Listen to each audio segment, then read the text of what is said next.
Hello, myself Advait Acharya. I am the group leader of group number 3 and I present you to our presentation on our project Cloud Cryptography which we are performing in the subject SC402 Introduction to Cryptography under Professor Manish Gupta. Now, these are our group members who are the part of this project and have worked upon researching the various parts of this project. Okay, thank you, Advait. I am Dev Chaganwala. So let us first start by introducing you to the basics of both of these terms, that is cloud and cryptography. So, what is cryptography? So, cryptography is basically a study of safe and secure communication techniques. So, cryptographical methods have been observed since a long amount of time. We know our ancient civilizations used to use some cryptography techniques, and cryptography grew a lot during the current world war, that is World War One and World War Two. And cloud computing, while also being originated in 1960s, is a recent buzzword. So cloud computing is the availability of computing resources in the form of utilities. It was first stated in the 1960s, while it recently became popular due to huge amount of needs for computational power and huge amount of data storage. While this being said, the merging of both of these fields is where the domain of cloud cryptography lies. With the advent of cloud systems, we know that more and more security is being needed, and we need to keep up with this cloud technology and come up with more and more cryptographical techniques to keep our cloud safe.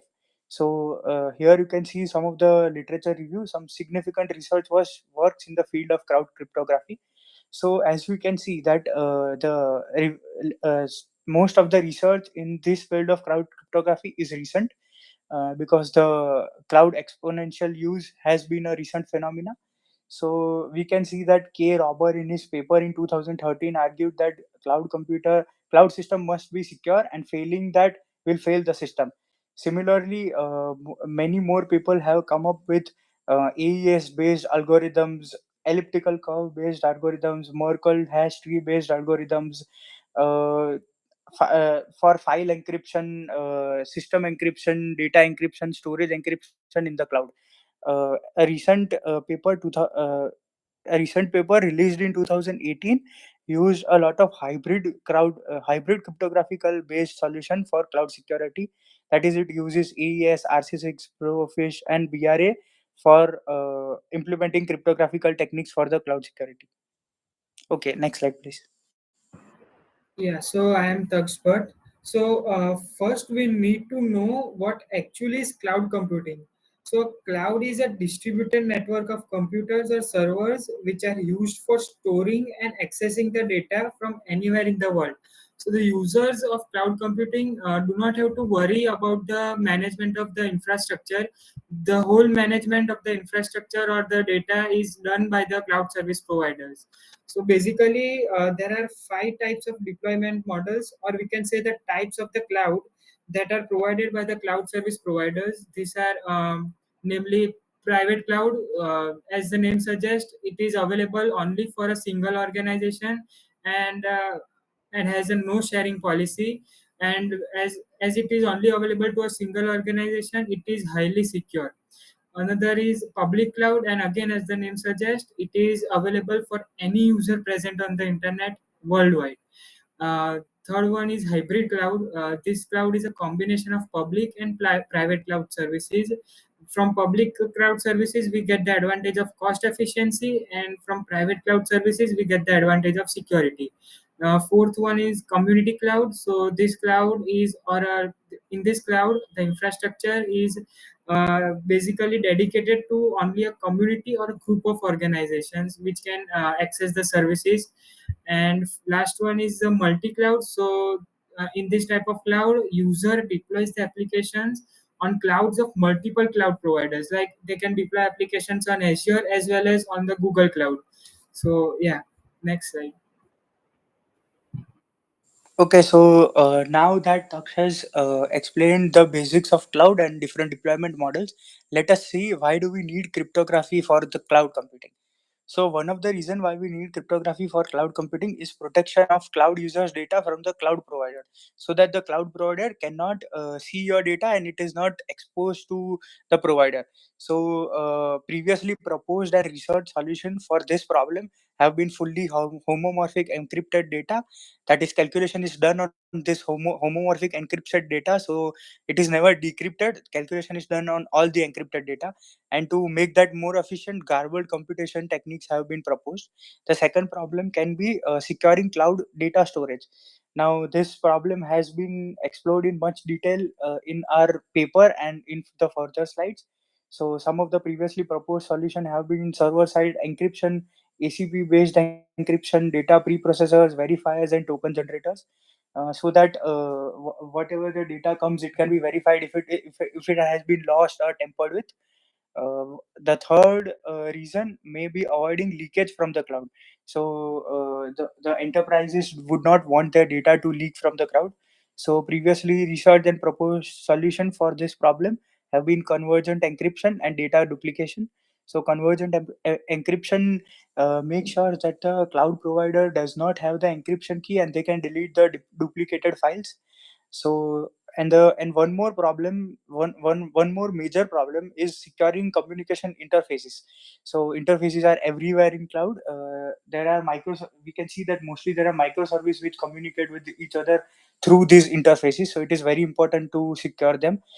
Previously proposed solution for this problem have been based on elliptic curve cryptography, AES based methods, and hybrid algorithms, as we saw in the literature review. Okay, next slide please. So hello, I am Dhruv Patel, and in this slide we will see the architecture of cryptographic storage service. So it mainly consists of four main components. The first is the data processor, which processes the data before sending it to the cloud. The next is the data verifier, which verifies the data which we stored on the cloud. The next is the token generator, which generates a token so that we can access the particular segment of the encrypted data on the cloud. Then next is the credential generator, which just generates the credentials. So let's say, take an example, we have two users A and B. So A uploads the data on the cloud generated by the data processor. So by using a data verifier, A can verify the data if it is correct or not. Whenever A needs to access some segment of the encrypted data, A generates some token using token generator and uses his or her decryption key to get the data. But let's say there is another user B who wants to access the particular data. So A, as a owner of the data, can generate a token and credential for B and send it to the B. So using that token and credential, B can access that data. So in this way, the main cryptographic storage service work, in which A is mainly the data provider and B is the user. So here are some of the benefits of cryptographic storage. First one is, as we are using cloud, it have constant availability of data. Then another benefit is no restriction in data storage, as some of the countries have restriction in their data, such that the data should lie in that geographical border. But if we encrypt the data, it can be on any of the cloud. So such restriction can be avoided using cryptographic storage. Then using cryptographic storage, there are very fewer security breaches.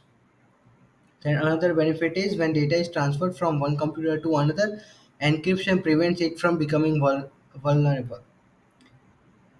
Another is that this encrypted data can be accessed from multiple devices like laptop, tablet, or mobile phone. And another is that because encryption compiles with the limits established by organizations like FIPS, FISMA, HIPA, and PCI, it is one of the safest techniques for storing and transferring data. And it also helps in integrity of data.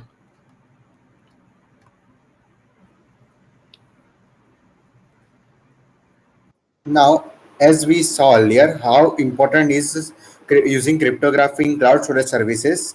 There are various examples in the real world where some cloud data providers have worked upon cloud cryptography and provided the best solution to the problems existing in the area of cloud security. The three main points in the cloud security area. where the user have concerns are the data integrity, data availability, and data confidentiality. Now, these three issues have been addressed by various cloud providers, but the two best solutions are provided here.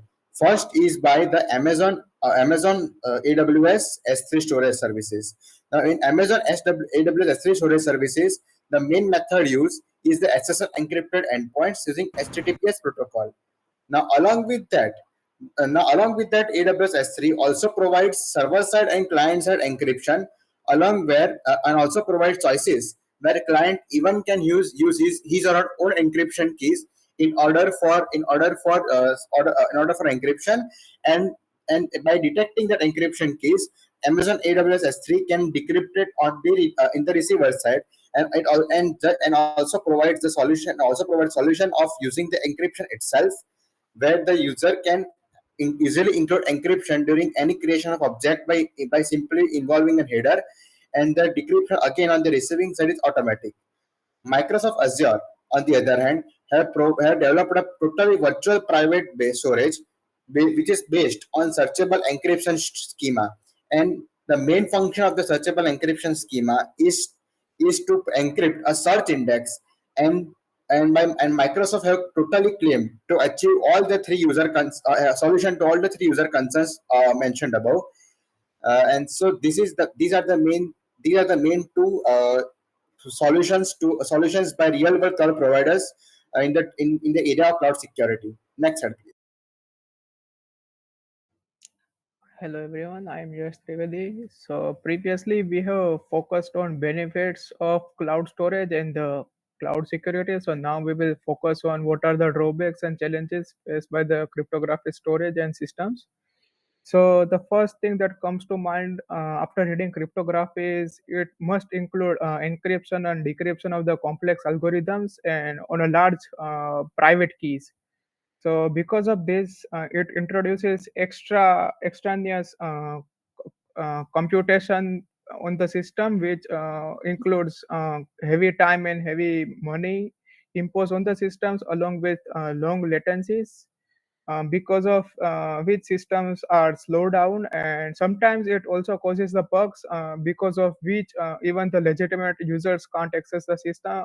The one example of this is the DDoS attack. So these are some of the consequences faced by the systems when we include cryptography along with it. And we will, in the next slide, we will see what can be the possible solution regarding this issue. Next slide, please. So the conclusion we have reached till now is that there are still many ideas and researches need to be done on the cloud cryptography, as it is a very new concept. Some of them are regarding the cloud security and how users' privacy should be maintained in the cloud systems. And the other thing is how cloud systems should be able to defend themselves against passive and energetic attacks by the hackers. There is also one moral issue regarding the crypto systems developed by the cloud providers. That is whether the tech giants should they be in the charge of users' data because they do not really possess that data. So the new idea which has come to the picture lately is that there should be a third-party crypto box or a third-party middleman software which needs to be used between the users and these cloud systems, and which the idea gives the birth to the idea of the blockchain. Thank you.